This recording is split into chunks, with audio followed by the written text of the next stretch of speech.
Taj West end ಹೋಟೆಲ್ನಲ್ಲಿ ಕರವೇ ನುಗ್ಗಿದ ಘಟನೆಗೆ ಸಂಬಂಧಪಟ್ಟಂತೆ ಜಂಟಿ ಪೊಲೀಸ್ ಆಯುಕ್ತರ ನೇತೃತ್ವದಲ್ಲಿ ತನಿಖೆಗೆ ಆದೇಶವನ್ನ ನೀಡಲಾಗಿದೆ. ಪೊಲೀಸ್ ಭದ್ರತೆಯಲ್ಲಿ ವೈಫಲ್ಯ ಆಗಿದೆ ಅನ್ನುವಂತ ಶಂಕೆ ಕೂಡ ವ್ಯಕ್ತವಾಗ್ತಾ ಇದೆ. ಹೈಗ್ರೌಂಡ್ಸ್ ಠಾಣೆಯಲ್ಲಿ ಆರೋಪಿ ವಿಚಾರಣೆ ಬಳಿಕ ಬಿಡುಗಡೆಯನ್ನ ಮಾಡಲಾಗಿದೆ. ಭದ್ರತಾ ಲೋಪದ ಬಗ್ಗೆ ತನಿಖಾ ವರದಿ ನೀಡುವಂತೆ ಆದೇಶವನ್ನ ನೀಡಲಾಗಿದೆ. ನಗರ ಪೊಲೀಸ್ ಆಯುಕ್ತ ಸೀಮಂತ್ ಕುಮಾರ್ ಸಿಂಗ್ ಈ ರೀತಿಯಾಗಿ ಆದೇಶವನ್ನ ನೀಡಿದ್ದಾರೆ. ಏಕಾಏಕಿ 40ಕ್ಕೂ ಹೆಚ್ಚು ಜನ ಹೇಗೆ ನುಗ್ಗಿದ್ರು, ಹೋಟೆಲ್ ಬಳಿ ಎಷ್ಟು ಪೊಲೀಸ್ ಸಿಬ್ಬಂದಿ ನಿಯೋಜನೆ ಮಾಡಲಾಗಿತ್ತು ಅಂತ ಹೇಳಿ ಕೇಳಿದ್ದಾರೆ.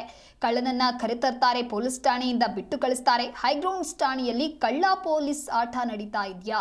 ತಾಜ್ ವೆಸ್ಟ್ ಎಂಡ್ ಹೋಟೆಲ್ನಲ್ಲಿ ಅನುಮಾನಾಸ್ಪದವಾಗಿ ವ್ಯಕ್ತಿಯೊಬ್ಬ ಓಡಾಡ್ತಾ ಇದ್ದ ವಿಚಾರವನ್ನ ಪೊಲೀಸರಿಗೆ ತಿಳಿಸಿದ್ರು ಫ್ರೆಂಚ್ ಎಂಬಸಿ ಅಧಿಕಾರಿಗಳು. ಕಳೆದ 5-6 ದಿನದ ಹಿಂದೆ ನಡೆದಿರ್ತಕ್ಕಂಥ ಘಟನೆ ಇದು.